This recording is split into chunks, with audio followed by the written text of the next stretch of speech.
ہمارے لیے تیار نہیں ہوتی. ہم جیسے چاہتے ہیں یہ ویسے سچتی سنورتی نہیں ہے.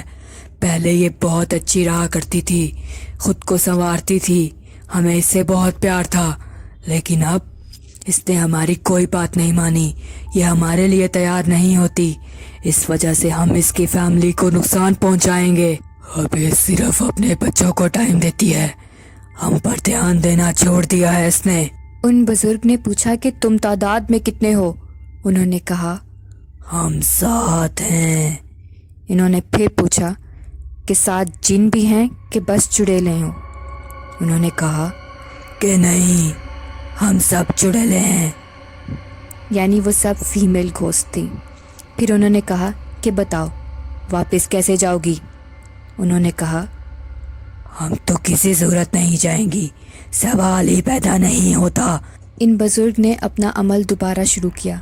اتنے میں نصرت نے ایک ہی آواز نکالی اور کہا ہمیں بھوک لگی ہے, ہمیں کھانا دو. اس کے بعد نصرت کے دوست اور اس کے شاگردوں نے مل کر کھانا بنایا. وہ 8 سے 7 لوگ تھے تو جلدی سے کھانا بنا لیا اور بہت زیادہ کھانا بنایا. گائز آپ یقین نہیں کریں گے کہ نصرت نے 19-20 روٹیاں اور ڈونگے بھر بھر کر سالن کھایا, کیونکہ وہ کھانا اصل میں چڑیلیں کھا رہی تھیں. اس کے بعد ان کے بیچ میں کچھ بات ہوئی. انہوں نے پتہ نہیں کیا کہا کہ نصرت بندھی ہوئی سو گئی. اس کے بعد سب کمرے سے باہر آ گئے. ان بزرگ نے کچھ تعویذ پانی میں ڈال کر دیے اور کہا کہ اسے گھر کے چاروں طرف چھڑکاؤ کر دینا. اس دن پہلی شفٹ میں اتنا ہی ہوا. اس کے بعد دوسرے دن جب وہ بزرگ دوبارہ آئے 3 دن کے بعد, اور ان 3 دنوں میں نصرت کی حالت کچھ یہ تھی کہ اس کو کچھ بھی یاد نہیں تھا, نہ اس کو پتا تھا کہ اس کے ساتھ کیا ہوا ہے اور کیا ہو رہا ہے. اپنے گھر والوں کو, اپنی ماں کو اپنے پاس دیکھ کر نصرت نے یہ پوچھا ماں آپ لوگ خیریت سے آئے ہیں؟ کب آئے ہیں آپ لوگ؟ رات شاید میرے سر میں درد تھا تو میں سو گئی تھی. شاید کام کرنے کی وجہ سے میرا جسم ٹوٹ رہا ہے. تو اس کی ماں نے کہا ہاں بیٹا ہم خیریت سے, بس ویسے ہی تجھ سے ملنے آئے تھے. اس کو یہ لگ رہا تھا کہ وہ تھکی ہوئی ہے اور اس نے جو کام کیا ہے اس کی وجہ سے اس کا جسم دکھ رہا ہے. 3 دن بعد بابا جی پھر آئے اور پھر وہی سلسلہ دوبارہ شروع ہو گیا. وحشت کا, چیخو پکار کا. اس کا چیخنا کوئی نارمل چیخنا نہیں ہوتا تھا. ایسے آواز آتی تھی جیسے کوئی جانور تکلیف سے بول رہا ہو, اور وہ بہت ہی خوفناک اور بھیانک ہوتا تھا. اس کے بعد ان کے درمیان یہ معاملہ طے ہوا کہ 4 چڑیلیں جانے کے لیے رضامند ہو گئی, وہ بھی ایک شرط پر. انہوں نے یہ شرط رکھی اور کہا ہم ایک شرط پر ہی جائیں گے کہ میٹھے چاولوں میں گوشت ڈال کر بانٹو. پھر 7 دیگیں چاولوں میں گوشت ڈال کر بانٹی تھیں, اور اس شرط پر وہ جانے کے لیے تیار تھیں, لیکن اتنی آسانی سے پیچھا نہیں چھوڑنے والی تھیں. وہ بچپن سے اس کے اندر تھیں. اس کے باوجود انہوں نے ایک اور شرط رکھ دی. جو 4 چڑیلیں جانے کے لیے رضامند ہوئی تھیں انہوں نے کہا کہ ہم اس کو کبھی بھی نقصان نہیں پہنچائیں گی, ہم نہ ہی اس پر کبھی ظاہر ہوں گی, بس کبھی کبھار آ کر اس کو دیکھ جایا کریں گی. اور جو دوسری تھیں وہ کسی بھی صورت جانے کو تیار نہیں تھیں. وہ بس یہی کہہ رہی تھیں کہ نہ تو ہم اس کو نقصان پہنچائیں گی, نہ ہی اس پر ظاہر ہوں گی, نہ اس کے قریبی رشتہ داروں کو تکلیف پہنچائیں گی, بس خاموشی سے اس میں رہیں گی, لیکن اس کو چھوڑ کر نہیں جائیں گی. وہ بس خاموشی کے ساتھ ان کے اندر رہیں گی, اور وہ رہی بھی, اور یہ ڈیل یہاں پر فائنل ہوئی. پھر وقت ایسے ہی گزرتا گیا, اور 2005 کی بات ہے کہ نصرت اپنی فیملی کے ساتھ ساہیوال شفٹ ہو گئی. تب سب چیزیں اب تک نارمل ہی تھیں. پھر 2009 میں کچھ چیزیں عجیب ہونا شروع ہوئیں. گرمیوں کے دن تھے, لائٹ گئی ہوئی تھی. نصرت کے سارے بچے صحن میں بیٹھے ہوئے تھے کہ نصرت ان کو اندر سے کمبل نکال کر لا کر دے رہی ہو, اور کہہ رہی تھی یہ رکھ لو, تم لوگوں کو سردی لگ رہی ہوگی. اس وقت نصرت کا شوہر بھی گھر پر موجود نہیں تھا. اب سب بچے پریشان ہو گئے تھے, لیکن اس کی بڑی بیٹی ثنا کو تو سب کچھ یاد تھا.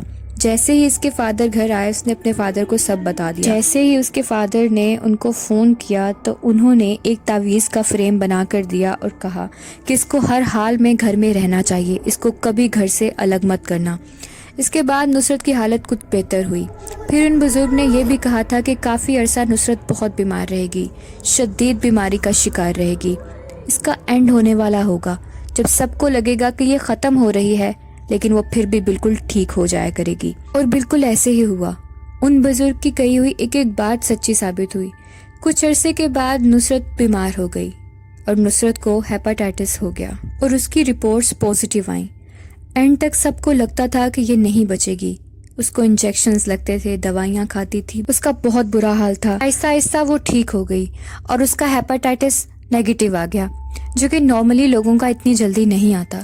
گائز، اب نصرت اکثر بیمار ہو جایا کرتی تھی لیکن پھر سے ٹھیک ہو جاتی تھی۔ اس کی بیماری ڈاکٹرز کو بھی ریکوگنائز نہیں ہو رہی تھی، لیکن ان بزرگ نے بالکل ٹھیک کہا تھا کہ نصرت بیمار رہا کرے گی۔ آج بھی وہ بیمار ہوتی ہے اور خود ہی ٹھیک ہو جاتی ہے، کیونکہ اس کی بیماری وہ بیماری نہیں ہے جو کہ عام آنکھ کو نظر آ سکے۔ نصرت کے آج بھی ٹیسٹ ہوتے ہیں، کسی ایک میں بھی بیماری ڈائیگنوز نہیں ہوئی اب تک۔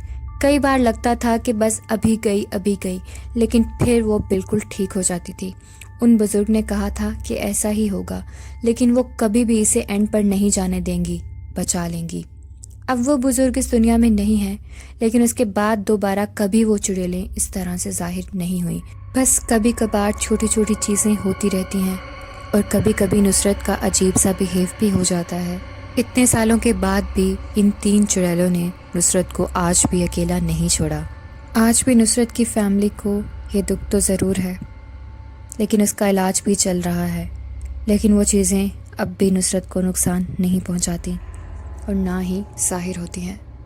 اتنا عرصہ گزر گیا، نصرت کے بچے جوان ہو گئے، لیکن انہوں نے اس کا ساتھ نہیں چھوڑا۔ اتنا وقت گزرنے کے بعد بھی آج بھی وہ چیزیں اس کے ساتھ ہی ہیں، لیکن کچھ جا بھی چکی ہیں، لیکن اس وعدے پر گئی تھی کہ وہ اس کو کبھی تنگ نہیں کریں گی اور کبھی کبھی اس کو آ کر دیکھ جایا کریں گی۔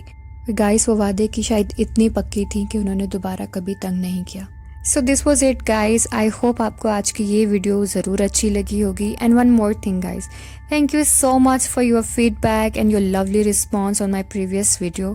آپ سب کو بہت اچھی لگی، مجھے بہت اچھا لگا ہے کہ آپ لوگوں کو پسند آئی ہے، اور ایسی مزید ویڈیوز اب میرے چینل پہ آپ کو دیکھنے کو ملیں گی، اور یہ بھی ایک ریئل تھرلر ہارر سٹوری تھی جو کہ آپ کو یقیناً یہ بھی پسند آئے گی، اور بہت محنت کیا ہے، آپ کے سپورٹ کی بہت ضرورت ہے، so keep supporting guys. Video اچھی لگی تو ویڈیو کو لائک ضرور کر دیں، شیئر کر دیں، چینل کو سبسکرائب کر لیں، بیل آئیکن کو پریس کرنا مت بھولیں تاکہ میری نئی ویڈیو کی نوٹیفیکیشنز آپ کو وقت پر ملتے رہیں۔ خیال رکھیے گا اپنا، پھر ملتے ہیں کسی اگلی بھوتیا کہانی کے ساتھ، تب تک کے لیے خدا حافظ۔